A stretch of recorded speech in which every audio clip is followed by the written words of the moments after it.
Hey there, I'm Jessica Lauren Walton, and this is my interview corner.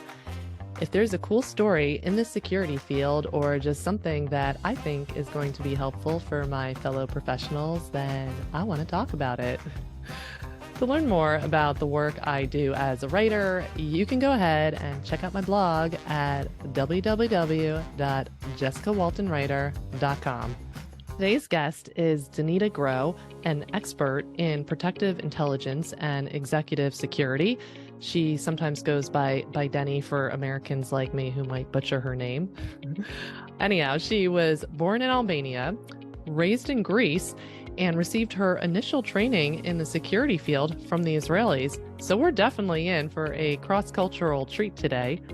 Denida is the founder of Athena Worldwide and its training academy, which is dedicated to the employment and advancement of female security professionals.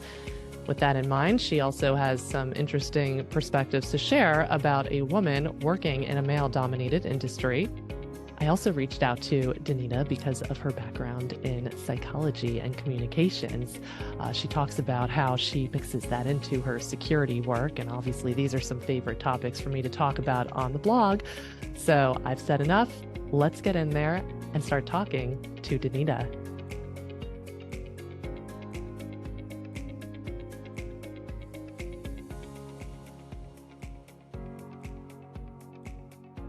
So Denida, it's Denida, right? Yes. Denida. Okay, so I'll call you by your full name. You can All right. just call me Danny. It's easier for you. It's Denny. Okay. So I'm really excited to speak to you today because I've been reading some of your articles, following you on LinkedIn. You're clearly a visionary and a leader in the protective intelligence space. You have a unique multicultural and multidisciplinary background. So you've been involved in all different types of operations and training in the security field. I know you have a lot of valuable insights to share with other security professionals today. So getting started, tell me a bit about where you're from. How did you get interested in the security field? Well, hello, Jessica, and thank you for the invitation.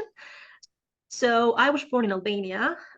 It's a tiny country next to Greece. And during the 1990s, when we have the civil war, basically, my parents immigrated to Greece. I grew up in Greece. At the age of 20, I decided that I want to be a bodyguard. That's what I told my mom, and she freaked out. So I had my first executive protection training with an Israeli school back then in Greece. And since then, I have been training and working in different countries and working with different kind of clientele. I run my own companies, and I'm trying to empower other women that are in the industry or women who would like to join the industry. Um, Yes, so why the Israelis? I have to ask, as you have somebody to who's ask. half Israeli, like, well, why train with the Israelis out of everyone you could train with? Well, back then, going back 21 years, it was the only solution for me in the private school that it was available in Greece. So Greece, 2002, security industry is still very new. Women in the industry, in the private sector, non-existent. And there was this school that I'm very proud to be one of the graduates because of the training I received and then the guidance and the help later on. Yes, so the Israelis were available, right? But was there something about like their way of teaching that attracted you to them? Uh, at that moment, it was the only available school, to be honest with you, Oh, because interesting. Okay. As I said in Greece, it was something very new, and still today in Greece, the Israeli schools are considered very in high demand, I would say. Okay, so the Israelis were just breaking into the market, In basically. Greek market, in the Greek market, In the yes. Greek, yes, in the Greek market. In the Greek Okay, market, yeah. interesting.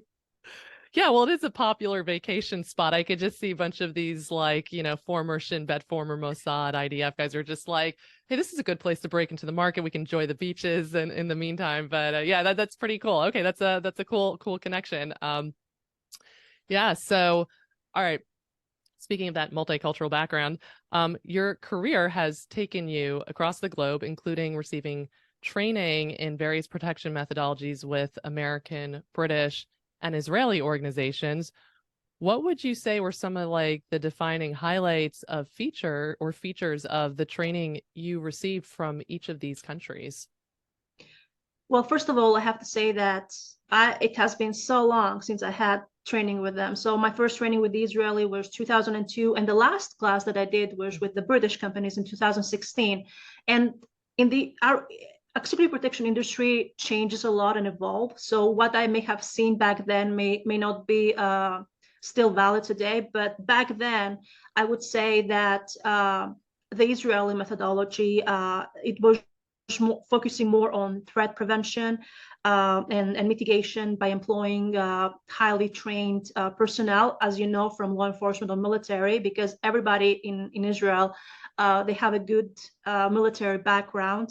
Their training also emphasized a lot on tactical skills, hand-to-hand combat, kapap or Krav Maga, and the ability to respond quickly in different situations.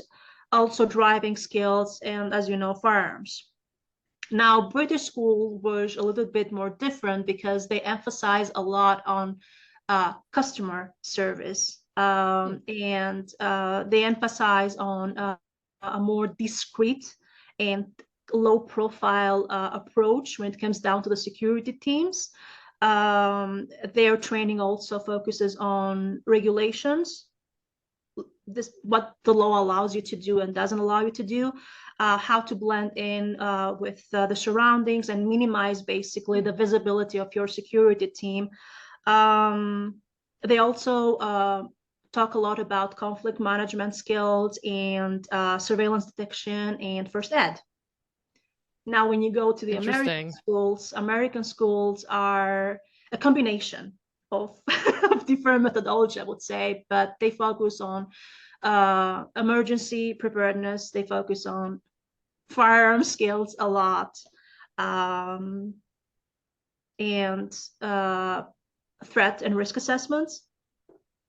Okay, so they're kind of like a mix of Like, different yes, backgrounds, right? Which kind of makes sense for Americans. Yeah. And Yeah. if you So, consider, sorry. oh no, go on. Yeah, this is really interesting. And if you consider, because each country has to deal with its own threats and level of threats, and they have a different approach on how they're going to deal with it. Some may say, oh, Israelis are they have a very aggressive approach. No, they don't. If you consider what's going on in Israel and the situation they have to deal every day, that's not aggressive, that's needed. Can you apply that in America? Probably not. But there are different other things that you can be taught by an Israeli school that can apply in a different environment. Yeah, no, it's interesting because when I was still in graduate school in my security program, I started off in the US in the security intelligence program, and then I finished my studies at the Hebrew University in their counterterrorism program. And I was working at a private homeland security firm with former members of Shin Bet, and I was really interested actually in aviation security and how the Israelis handle it versus how the Americans handle it. And yes, some would say that the Israeli approach is more aggressive, although of course in the context it's actually quite necessary. It's also a smaller country, so I think the Israelis can also afford to be more flexible and to upgrade things more quickly. We only have a handful of airports. We have one main airport. Sorry to go off on this tangent. It's just got my, the wheels turning in my head. And then, if the Americans want to upgrade something in their airport security, I mean, they have to do that across hundreds of airports and get everybody on board. And so I think the Israelis at least have an advantage, with their security methodologies in that regard. And you can feel free to agree or disagree, No, I agree with that. And the fact that everyone in Israel, they have gone through a military service and they are trained. So you have even when they go back as civilians in the world, that your civilians are trained. So it's like taking somebody who has already the basis of the knowledge to react in specific scenarios. Well, when you go to other countries, you don't get that. You don't have that. Right. Most countries don't have a mandatory draft.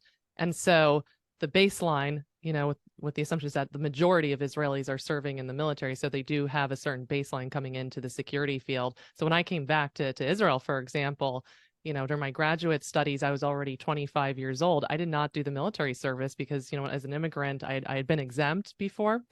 And I could not get a job easily in security there, meaning beyond the private sector. So I had to go into the Israeli military. I went in at age 28, which was considered ridiculously old, but it just gave me that perspective of like having a country with a baseline of, these skills who have gone through basic training. There's definitely a benefit there. So yeah, I'll try not to talk too much about the Israeli side, but obviously, that's a big interest for me. And it's just interesting when someone from the outside, from another country, is talking about what they see, in Israel. Yeah. So is there like one way that you prefer over another regarding Americans, Brits, or Israelis, or it's just kind of like comparing apples and oranges?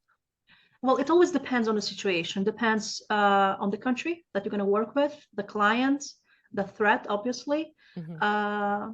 the laws, because you have to follow up with the laws. Right. So I wouldn't say that I prefer something specific. I would say that I am very open, and I believe that we have to adapt under different circumstances, what we need to do. And tomorrow we're gonna work with this client in that country, and this is the threat level. So this is what we can do. And moving with the same client to another country, you may require to do something totally different. So I believe that adaptability and flexibility are very important in our line of work, to be able to identify what we should do and what we can apply. Yeah, that really makes sense, right? And that's like having that benefit of not just being like somebody who's traveled a lot globally, but been trained globally, that how to kind of adapt what you've learned to different contexts. And So there are that's pretty clients that cool. they will require you a very specific way of doing things. That there are clients that are going to tell you, we don't want firearms. We want just an armed team. And you have to be very low profile. I don't want anyone to even be able to identify that you are part of the security team. So you have to, and obviously you have to listen to what the client needs, and try to do your work and apply your skills with considering what the client is asking you to do. Right. So having good communication with the client is definitely key. And we're going to talk about that for sure. So speaking of different contexts, a few years ago, you wrote an article about the complex layers of situational awareness, which you consider to be a security professional's most valuable instinct. So in addition to having a degree in psychology, you've also been more recently involved in the study of body language and nonverbal communication skills. So yeah, that's fascinating. Tell me a bit about your findings, and how are you integrating or applying some of those findings to the work you do today? Would you like to start with situational awareness? Yeah. Yeah, break it down for me. Break it down. I know it's a big question. So for me, okay, Greek education here. I believe situational awareness is the alpha and omega of a security operation. In order to be able to apply what is needed to mitigate risks, you have to have a good understanding of what's going on around you, and not only have a good understanding, but be able to consider what is going on, how that can be turned in the worst case scenario for my client. For example, you are with a client in a restaurant, and you have a couple who is starting being aggressive toward each other, and they're fighting. Now, think about it. How can that turn bad about my client? What if objects start flying, and now your client is in danger, not because he has another targeted threat, but because somebody in the environment it can be aggressive and can create a threatening scenario and situation. So I do believe that situational awareness is very important in our line of work. Unfortunately, some people do not have it, and they have to train themselves more on it. But I do believe that it is very, very vital. Right. So some people are born with that instinct, and some people have to hone it a little bit more consciously. I have found out that there are people that no matter how many times you try to teach them, about situational awareness. They just don't have it. And I have found other people, women, I would say, and men, but mostly women that I have spoken with them, and they had no experience, or they were not related to security industry, who had a really good understanding of situational awareness because it was important for their own safety. So I would say, to me, it appears to be more as a you either have it or you don't. Fair enough. Fair enough. Now you gave like a very, let's say, blatant example of a fight's breaking out somewhere and that could spill over and affect your client. Are there more subtle things like in an environment that, the security professional has to be aware of? You have to break that question down for me because I don't understand the Yeah, one. are there more like, when you're I'm trying to think of like a specific scenario, but you're, let's say, taking a high profile client through the airport to his business meetings. I mean, what are some of like the smaller, more subtle things that somebody would have to be aware of in their environment as opposed to just a big fight breaking out? Like, what are like little triggers that would not seem obvious to the regular civilian, but to a security professional, they would be looking around and being aware of these things? Yeah, so tell me a little bit more about body language, right? I'm like, oh no, is she like analyzing me right now as I'm scratching my neck? But yeah, so body language is like one of those more subtle things that, you know, if you're not attuned to it, you might not be, looking for, that in your environment as something as like a warning, right?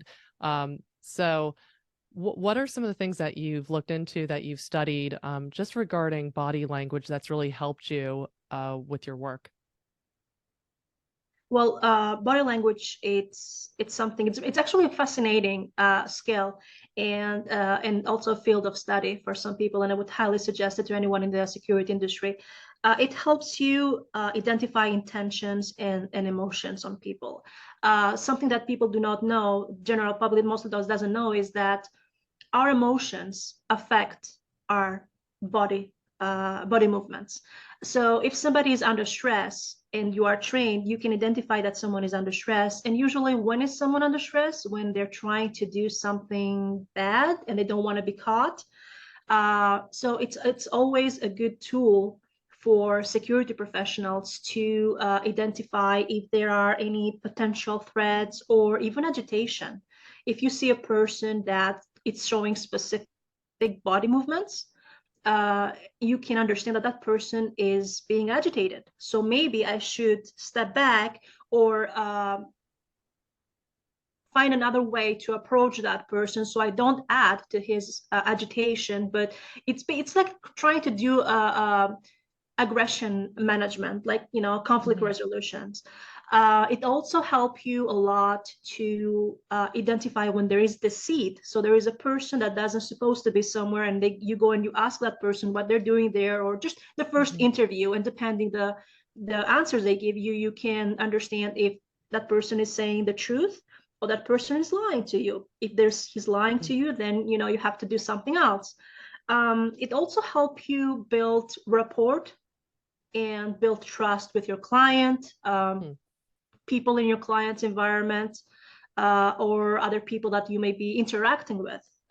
And it also helps you to be able to observe your own body language and behave more, to convey basically authority, to convey that you have um, uh, More like positive, open, yeah. like you're able to make your client feel more comfortable, and if they trust in you, then they're more likely to also cooperate with you.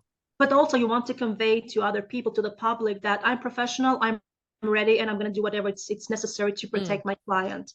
Basically be that kind of deterrent. It helps you to assess, connect, and also communicate with your client or with people around you. Can you give a specific example of like behavior that like or body language that would concern you, that if you were, let's say, walking with a high profile client through a park and there are people sitting on park benches on either side, is there like, I just love getting like a specific example. Are there like specific things that somebody might be doing, holding themselves a certain way that would, like, as a security professional, make you stop and like kind of have your antennas up? Well, to answer this, I have to bring up a topic that is very important when you're trying to apply body language. You have to have a good baseline. You have to have a good context, because while one specific movement can be seen as a in a specific within a specific context and environment, it means something totally different in another environment. So the first thing that we do when we try to analyze other people's body language is to set a baseline. If you're going with your client to a park, depending the situation, um, okay, if it's cold outside, if it's not cold outside, there you see someone that is trying to, comfort himself, or is Yeah, trying to do the interesting. soothing movements, the tics that we say, but those soothing movements are usually related to people who are under stress, and they're trying to make themselves calmer during that time. So I wouldn't say that it's something very specific, because always you have to consider the context and the environment Mm. in your Right, baseline. right. So it's something that is incongruous, like it doesn't quite fit with the context, but it's not just one thing. It would be kind of like several things at once that would start like getting your antenna going. Well, it can be just one thing, and makes you think like, okay, you have to pay more attention to that person, but it always have to be try to respect, to have on your brain that I should have a baseline here. I should consider Yeah. baseline, I should consider context, and I should consider the environment around me. Yeah.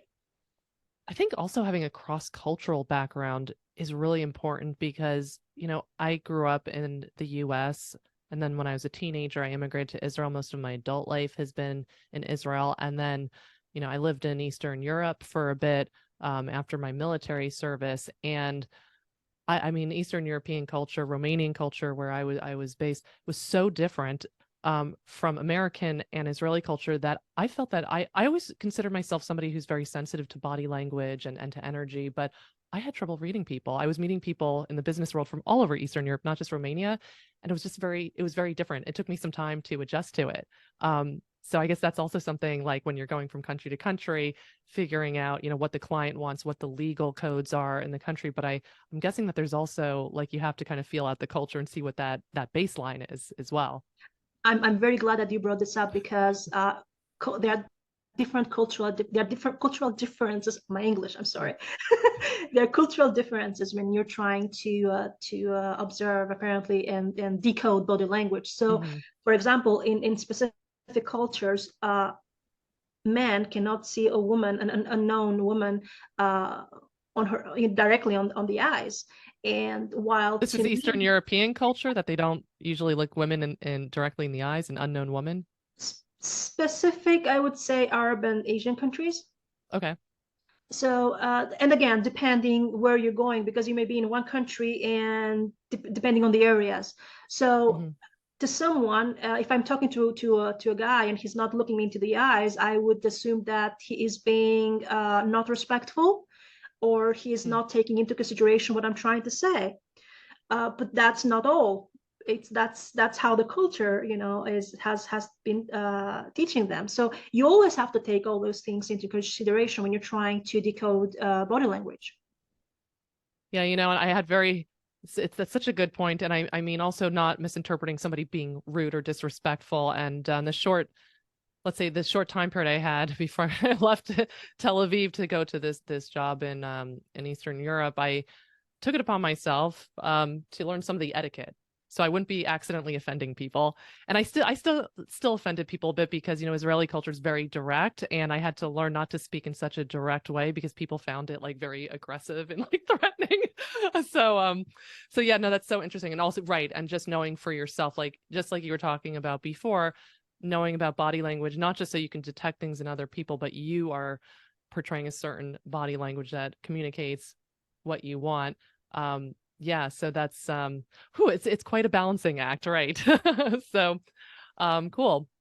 Was there anything else you wanted to say about body language, or should we move on to the next question? No, we can move on. Okay, cool. So good segue. Talking about soft skills now. So honing soft skills is starting to gain more emphasis in the executive protection industry. What do you think are the top 3 soft skills that an executive agent should have? Top 3. I will start with adaptability. Mm-hmm. There are a lot of colleagues who would say, I wouldn't do that. I'm going to bring an example. I'm not going to carry the client's umbrella, or I'm not going to carry the client's handbag or anything else. Be able to adapt yourself in different situations. There are situations you can do that without compromising the client's safety or your work. So being always able to adapt to different scenarios, to different needs of the client, to different situations. I would place that number one. There are many colleagues who are being fired because they don't have that kind of mentality. They are always the ones who say, no, I won't do that. And somebody, when I started my first steps in the industry, somebody told me, the good executive protection agent is not the one who can work with an easy client, but the one who can work around with a difficult client. Being able to adapt yourself. Second one, communication skills. Knowing how to speak, when not to speak, is I believe is very important in our line of work. And especially if you take into consideration the type of the clientele that we have now. We have a lot of people from the fintech area. We have a lot of corporates, C-suite corporates, and some would say celebrities. So communication skills is very important, because you're not dealing just with the client. You're dealing with public, you're dealing with their employees, you're dealing with other corporates, you're dealing with law enforcement that is going to support your operations, or somehow you're going to work along with them for a specific operation. So I believe communication is the second one. And third one, which you also touched it, etiquette. Because we work in different environments and so different in different countries, man. Oh man, you got to know it. I have done many mistakes, because when I landed in a specific country, I haven't done my homework on the culture. So I learned by doing mistakes. And I said, oh, this is important. I can't do this again. I can't afford doing this again. So etiquette is very important, not only cultural etiquette, but also business etiquette. And not only business etiquette when you're dealing with your client, but also when you're dealing with your with the companies who is hiring you, or with colleagues. Know how to address them and know how to communicate with them. Yeah, this is really good advice. And I'm guessing that like sometimes you have a very short amount of time before you have to leave for a job. So yeah, you have to really prioritize, what do I need to know, like starting this new job. So I know that's great advice. So it's no secret that we are operating in a male-dominated industry. So what do you believe are some of the unique perspectives that you bring to the industry as a woman? And let's talk about some of those challenges you've faced as well. As a woman, I would say that I do not support the opinion that says women are better than men in this job. I have heard some women say that, and I do not support that. I don't believe that your gender makes you better or worse, because I have seen equally good male and female agents, and I have seen equally bad male and female agents. What makes you better for a specific detail is what you bring on the table that makes you so invaluable for that client and for that specific operation. I have seen now, because we're working in a multicultural environment, there are many clients who would require female, because the gender now matters. You are going to support an operation, and you're going to be assigned to work for a female family member of that client, or for a child. And as you know, a male cannot escort a female client into the restrooms, or into Hmm. a place where, if she goes for shopping and you have only, Louis Vuitton shop with females, and you have suddenly a huge guy standing behind a female, now she may feel a little bit awkward. So there are always environments that a female may be more suitable. When we work with specific cultures, you must have a female next to a Right. female agent. Um, so it always depends on what the situation is. I would say that today, gender has nothing to do, and men and women can equally do the job. Uh, but we don't see that to be taken into consideration very often. So I'm guessing that you've faced some challenges. I'm sure people have made comments in this pretty blunt industry. Yeah, I mean, has anything ever come up? Like, have people said anything to you? And if yes, how have you handled that? So we have amazing women in the industry, and there are things that have either happened to me directly or to these other amazing women that, we always talk with each other. It's a very small community. Things have changed from when I started back 20 years ago, have changed for better, but I don't believe that we're still there yet.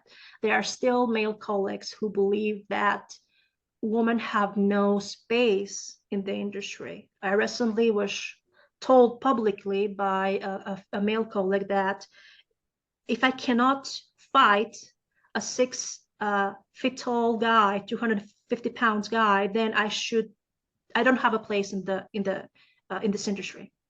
So still today, 2023, there are colleagues who are basing executive protection into the physical capabilities, and not on everything else that goes with executive Yeah. protection.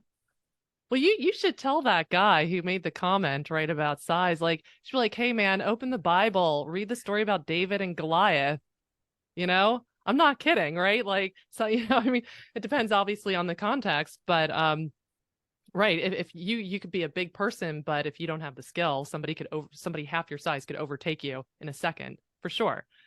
Um, Not only that, but I mean, I think an advantage of being a female protective agent is that it's unexpected. It's more discreet. Not That just is for a female, not just for a female client, which obviously in some cultures and contexts, like going to the bathroom or going, shopping, like that's really discreet. You could just be mistaken for a girlfriend, right? Which I think is good because you want to be sometimes you just want to blend in. But I think because women are a minority in this field and that it's unexpected, I think there are certain advantages to that as well. Well, there are many clients that if you are big, they won't touch you, they won't hire you because they want somebody who can blend in with their environment, somebody who has the skills to protect them, and it's not intimidating and doesn't draw, cannot, doesn't, is not drawing attention in that way. So, and you brought up women. If you see me next to a client, you would consider, as you said, girlfriend, personal assistant, the nanny, the sister, anything but security, because unfortunately, even today, society hasn't connect the dots that women can also be protectors. Hmm. Women can be able to protect themselves and also protect others. But for me, Interesting. that Yeah, works in my advantage because I'm someone that I'm working the protective detail of a client, and the bad guys are not counting on me. well, you have the element of surprise.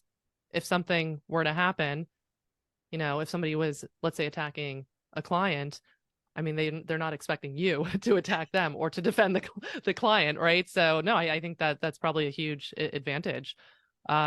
So is there anything else that you would want to say to female protective agents out there? Any advice that you would give them? I would tell them that just keep doing their job as better as they know, keep training Hmm. themselves, and those kind of comments will always exist, unfortunately. Yeah. And it's something because there is those kind of opinions would say, why are we bringing gender to the table? Because still we have to deal with this. If I see a job about an executive protection position, that job, unless it says specifically female agent, it's addressed to a male colleague. Mm. So, and that was something that I saw from the beginning when I started in the industry, and that was the reason I created Athena. because there was no space for women back then, 21 years ago, to be able to be empowered, to be able to be to given advice and career suggestions and be promoted within the industry. I like that, Athena, because it's a nod to your Greek background, but it's also isn't that like the goddess of intelligence, right? Right? She comes out of Zeus's head. I'm like pulling this from my high school education. You're actually very correct, and that was the Okay. reasons that I choose Athena as the title for the name for the company, I got because Athena is the total different and opposite of her brother Ares, who represent the brutal force mm, in war. Athena wants to win wars with using intelligence, using strategy, using wisdom. So as a female agent, I don't need to use brutal force or raw force. I have to be intelligent and smart enough and strategic enough to be able to protect my client. That was the full idea behind Athena. I love that. That's great. I like those like creative titles and mottos that people have for their companies. So yeah, so tell me about the inspiration behind the founding of Athena Worldwide, Athena Academy, and Nannyguards, just piece by piece. So as I said earlier, when I started in the industry, security industry was very new in Greece, and we didn't have females in the private sector. There were females who were protecting different politicians, but they were assigned into those positions because they were in the law enforcement. But we didn't have private females in the private sector. So I started, and I was knocking doors. There were no job for me. However, ironically, there were jobs if I was going to say, I'm going to do this as an internship. Hmm. So, and I realized that it's not the fact that they don't have jobs for a female. They're not trusting enough a female to do the job. However, they're going to trust you if you're going to save them money. So at the beginning, I was doing a lot of That's unpaid. smart. I had to find a way to put my foot in the door and get experience. And I have done a lot of unpaid gigs on my early days. And I tell people, started from zero. No, if there is a below zero, I have started from below zero because I had no prior background in military or law enforcement. This is the Mhm. girl, 20 years old, who suddenly wants to be an executive protection agent, and what to do with her, you know? Uh, Yeah. so having to deal with all these issues, women in the industry, what's that? So I came up with Athena, and now you have a 21 years old woman who has no background in running a business, who has no background in security, who wants to run a female only training academy. And I had to rely on other people. So I was hiring other people who were in the business longer than me to come and teach these women. And I was the one supporting, the bills and everything else that goes with running a company. Yeah. But we wanted to create a place where women can feel safe. They can feel that they are being listened.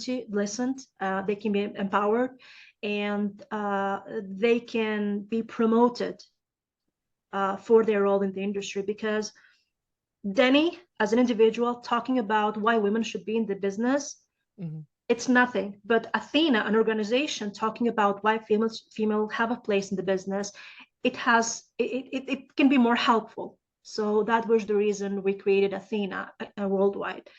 In Athena Academy came as another step to this, Mhm. because women, even today, if you think how for which roles women are hired, they are hired for either to be part of a covert protective detail, either Mhm. to be part of the surveillance or counter surveillance team or advances.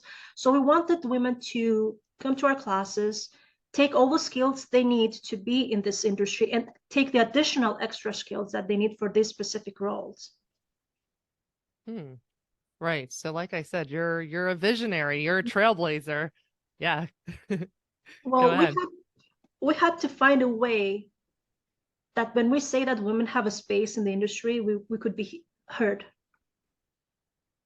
Right. So it's not just you anymore as an individual.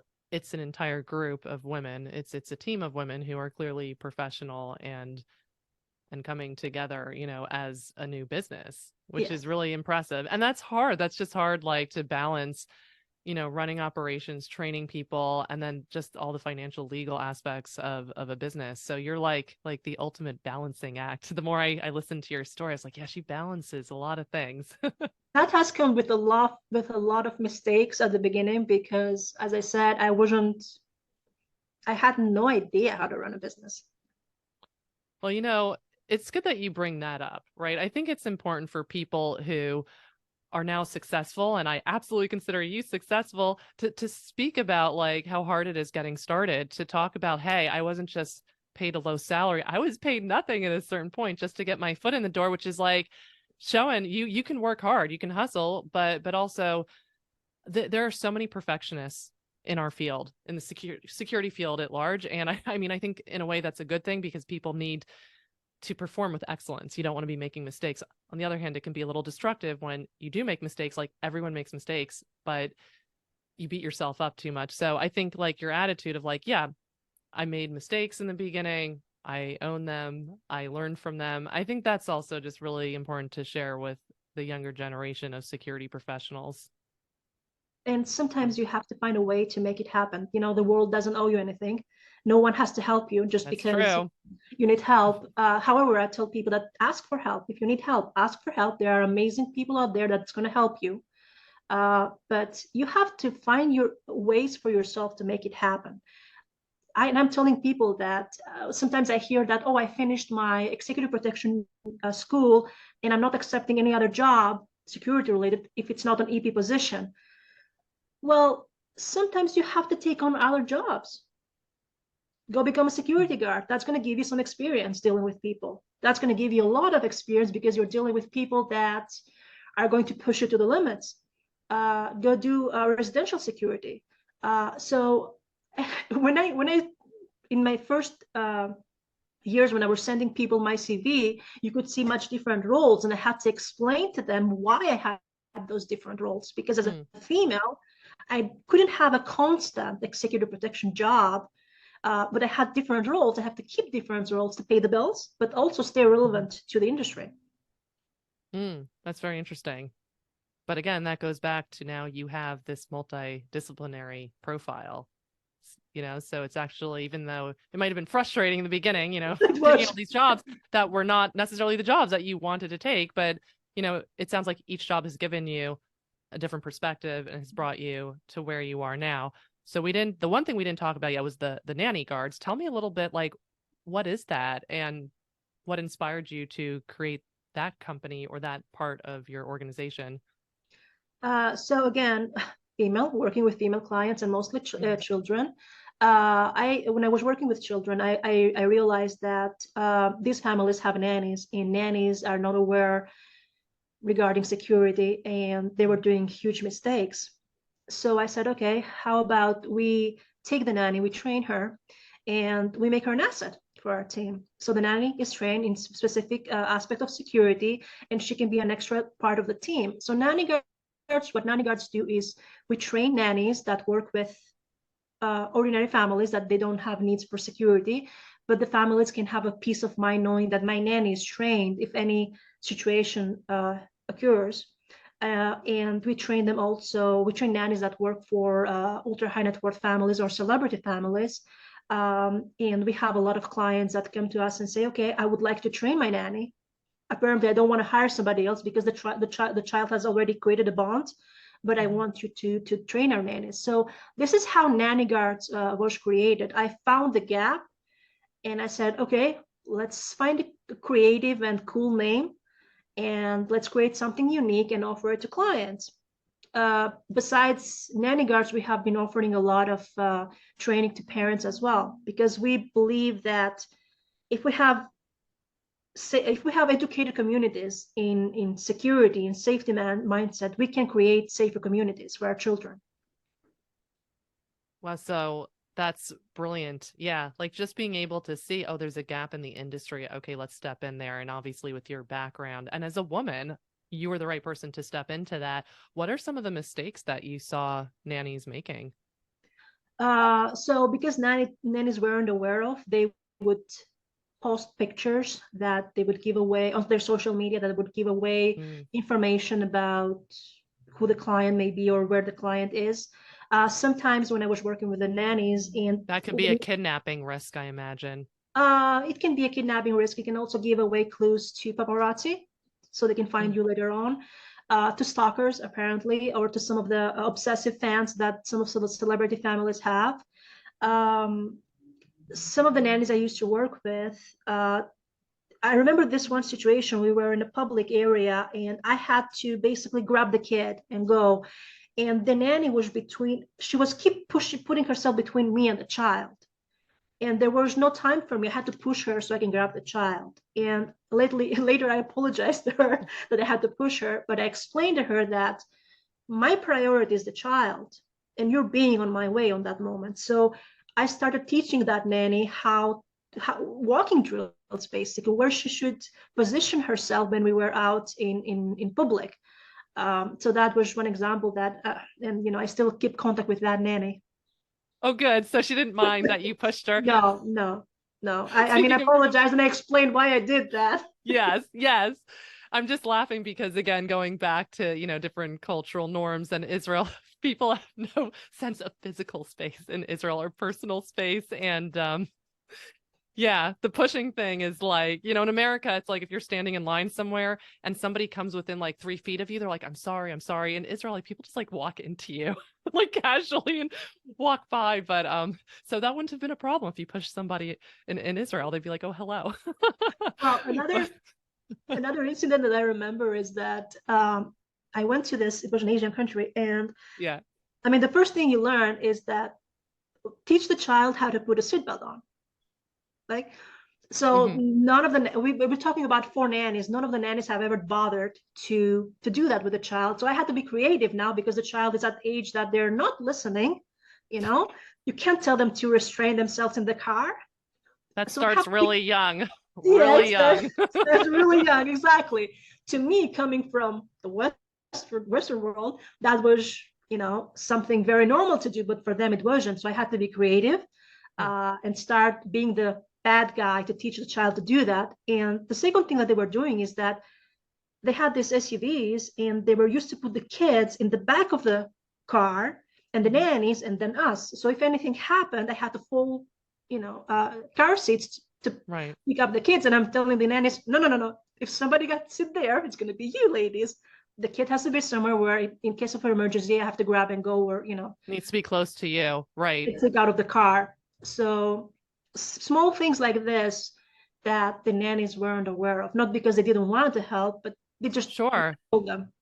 Right. That's not what they were trained to do. Yeah. That's not what they're aware of. So, and that's interesting that it's not just, I mean, you're obviously a very 360 thinker. So it's not just about, physical protection, but even, oh my God, the thing with social media. I mean, I don't think that's just important for celebrity families, but for all families to be very careful about what you post about your children, about your family, your location, and so on, especially today with artificial intelligence generated scams and whatnot. So that's very good to know.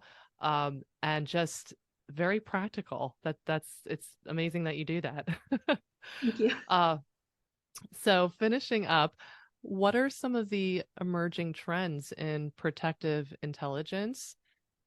And what are your recommendations or just advice for the next generation of security professionals? Well, I would like people in our industry to understand that the role of an executive protection agent extends beyond the hard skills Hmm. and requires a much more multifaceted approach that includes intelligence, includes being creative, thinking outside of the box, and have a great technological awareness. Nowadays, there are so many apps that can make our work and our life very easy, and they should be used. Of course, by taking into consideration confidentiality and everything else, but they should be used. We have the older generation of agents who they don't want to touch anything that includes technology because it requires a little bit of work to learn how to use it. And then we have the new generation of agents who don't know how to read a printed map. Yeah. Wow. And they're relying a lot on apps. So, well, apps can fail you. Your signal can fail. Your internet can fail. You may find yourself in a remote area, and what you're going to do now? Yeah. So it has to be a good combination of being able to do both. And I would say learn how to utilize the new technology to your advantage. Amazing. Are there any trends that we should be aware of? Anything that is kind of new or unexpected that other security professionals may not be aware of? Oh my gosh, there are so many new Yeah. platforms and softwares and apps that comes daily. I believe you feel that it's easier for one to learn, and whatever they find that it's more suitable for the specific job they're doing or the client. There are specific companies and clients that will require you to use only the platforms and the software and the apps that they want you to use. Hmm. So just take your time to learn those. And then Right. besides that, just learn how to be more tech savvy. Right. So don't get complacent. Don't be fearful of new technologies, but geez, yeah, know how to read a map on paper. That just cracked me Well, up. it's unfortunately it's happening because when I started, we didn't in the industry. I never thought that 20 years later on, cybersecurity is going to be something so huge for our industry. And I have to familiarize myself with that. So there are so many things that are changing and evolving, and those things also are evolving because the threat around us is evolving. And you Right. have to be able to not only catch up with that, but be one step ahead of it. Right. And to also think about, and I'm basing this off a previous interview I did with Chris Story, who's an American. Maybe you've heard his name. A Oh my lot of gosh, I people know do. Chris Story. Everybody Yeah, knows no, he's Chris kind Story. of a celebrity in the private protection industry. Yeah, executive protection. Yeah, so I mean, I kind of asked him a question about that as well. Like I said, it's kind of overwhelming. There's so much going on, especially in cybersecurity. It's like, and he's involved in training just like you are. I was like, where do you even start with that? And so, he said something smart, which was like, well, think about your environment, your client. Like, what do you need to know for these specific environments that you're operating in? Because you can't know everything. You just can't, but you have to kind of prioritize and just bring it down to what makes sense for the work that you're doing. So, yeah, it's a lot to keep up with. Chris, by the way, Chris Story is one of the most influential people in our industry, and he's very Right. knowledgeable. And he's very skilled. And yes, I do know him. I figured.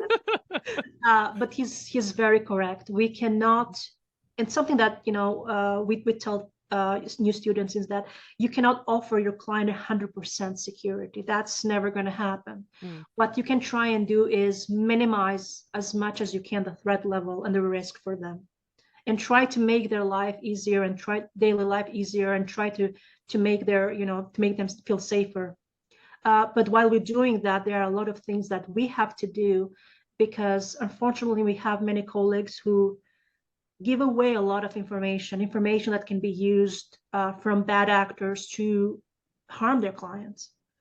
You cannot mm, be on duty and post selfies or post videos from your clients' vehicles or wherever the client is, because somebody can find where you are and can reach out to that client. You cannot put pictures with you next to the client. And something that I always hear from some people is that, well, it's from a magazine, my face is all over the news because I'm next to the client. Well, your face may be, but that face is just a face. It doesn't have a name that can be associated with an address. It can be somebody can connect your name to the client. So it has to be a good, I would say, balance what you can post and what you should not post. Um, because you have to be, if you're protecting someone, you should start with protecting your own information first. yeah. Oh, yeah. I'm sure Chris would agree with that too. But yeah, that's just an interesting psychological aspect of working with celebrities. You can't let that get to your head. I can understand how it would be very exciting to be posting pictures of yourself with somebody you watched in the movies or something. But right, you have to like keep your head on straight and think about what is best for my client, and yeah, not get carried away. So yeah, these are just fascinating topics. Thank you so much for making the time to speak to me, for sharing these insights with other security professionals. I mean, you really do have a unique background. I love the opportunity to speak to people from different countries to hear their perspectives as well. So I guess I can call you Denny now. Yes, you can.